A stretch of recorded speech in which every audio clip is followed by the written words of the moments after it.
Yeah, and I'll tell you, Mike, tonight he was really good, and he's kind of been good the last few games. If you look back, he's been more physically involved, and I think more engaged from that aspect of it. But his offensive abilities, and we saw it tonight, they're pretty tough to match. So for him to be able to contribute like this with whatever's going to happen with Erickson here kind of looming on the horizon, he was a huge part of it for them tonight. They did get contributions up and down their lineup. They had goals from all four lines, and they played better in this building, which they had to do. They'd given up 15 goals in their last two home games. So for them to play better, I thought it was one of their best games of the season anywhere, but especially here at home. He's going to hit unrestricted free agency. He'll be 31 this summer.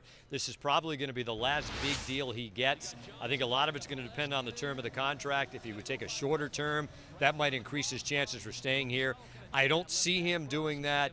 But if you pull him off this team, he's a real versatile guy, and they're not going to be a better team in the short term if he just goes for, even if it's a first-round pick, which I think they'll be able to get for him. Yeah, I didn't think this was their best, Mike, to be honest with you. Claude Julien even alluded to it after the game. They didn't seem to have a lot of jump or a lot of energy at certain points in the game. Now, that being said, Carolina didn't have a 5-on-5 shot on net until about 28 minutes into the game, and they scored on that flurry in front of Tuukka Rask. So I think they would tell you they weren't at their best after coming off two huge wins on the road down in Florida. I think Claude even basically said after the game, if he was a betting man, he almost guaranteed they'd play better here against the Islanders on Saturday, but this was not their best. Their ability to score goals, though, has been pretty impressive all season long. It's been at the other end that's been their problem defensively, some of the breakdowns they've had. Tonight they gave up a power play goal. They gave up a 2-on-1 goal and a rebound on a breakaway goal for Carolina to win the game. So I think to a degree it's still a work in progress, and they've talked a lot, Mike, about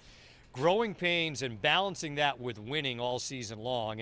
And to their credit, they've been able to win more than their fair share of games to get them in first place. When he was at his best, he was somebody that could really change the tone of a game with a big shift or two. I keep going back, Lynchy, you think about the final 11 minutes in that Game 7 against Toronto in 2013, and he was a man possessed out there. He was. And he was huge for them in some of their biggest games. So, again, there were some inconsistencies, no doubt about it. I think it's hard to keep up that pace over an 82-game season, but when he was at his best, he was a pretty special guy to watch. One of the reasons they missed the playoffs last year was they had some guys that should have been the next wave of players that weren't there.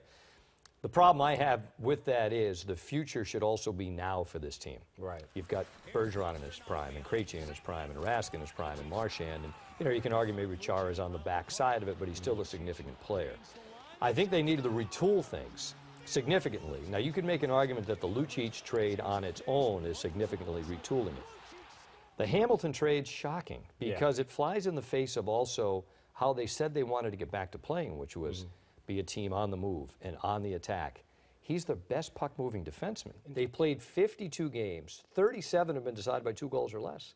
So there's very few games they've been able to cruise to wins this year. So, and I'll be honest with you, I don't see that changing over the final 30 games. I think every night's going to be close. Every night's going to be kind of skin of your teeth, win or lose. I think it's awesome. How do you play it? The Bruins at times put 3 forwards out. Sometimes they put 2 forwards and 1 defenseman. How are the coaches going to adjust as the season goes on? And for the Bruins, who do not fare well in shootouts, anything to avoid that, and I think this will help that cause.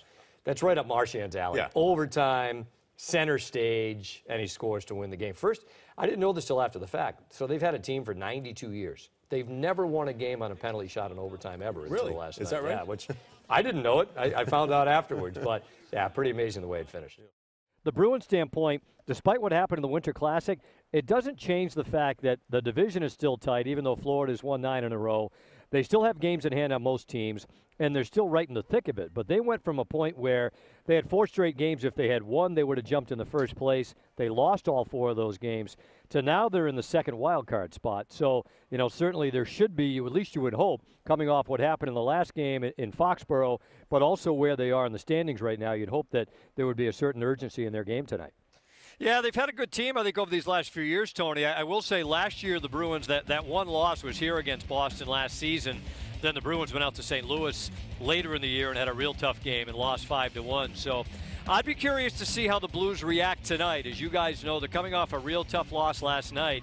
Blow a 3-0 lead in Philadelphia, up 3-0 in that game, and with a power play, and allow a shorthanded goal, and then the Flyers complete the comeback with a late goal to win it. You know, for a lot of the season, guys, it was Bergeron, Marchand, Krejci, and Eriksson doing most of the damage for the Bruins up front. So they need to get some offense here from some other sources. They've gotten it in spurts. You know, Frank Vetrano had a hat trick. Jimmy Hayes had a hat trick. Ryan Spooner has picked up his game and played a career high in minutes the other day at Gillette Stadium. But you pull Marchand out of it on the eve of that game. Krejci's week to week with an injury, and it was evident just how much they missed really both of those guys the other day.